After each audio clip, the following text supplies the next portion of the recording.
Alright guys, this video will go over how to perform an alternating dumbbell bicep curl, which will be a movement that will target our bicep, our brachialis, which is another part of your bicep, and also our forearm. So here what we want to think about is thinking about just standing with your feet around about shoulder width, wherever it feels strong pretty much. And then what we're thinking about doing is starting with our palms facing our side. Then we curl and we want to face our palm up as we do so. The reason being is that's part of the function of the bicep, to supinate our arm. In other words, to face your hand up. So we're thinking about turning the palm up, curl, slowly lower, and repeat. And you'll notice when I perform it as well, I slightly lean to that working side. The reason being is here, if I don't, my elbow's flared out. There's a bit poorer joint alignment.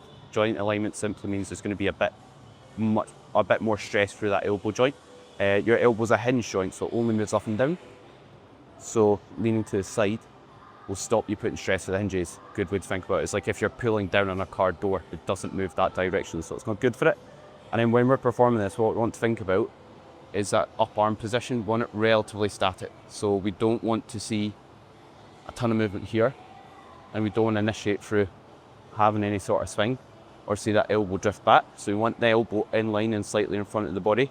That will load the stretch position, curl, and then slowly lower and repeat. Because if the elbow's behind the body, if we're here, we've got very little tension in that stretch, which isn't that conducive towards muscle growth. It makes sense to try and make it pretty challenging throughout the full range of motion.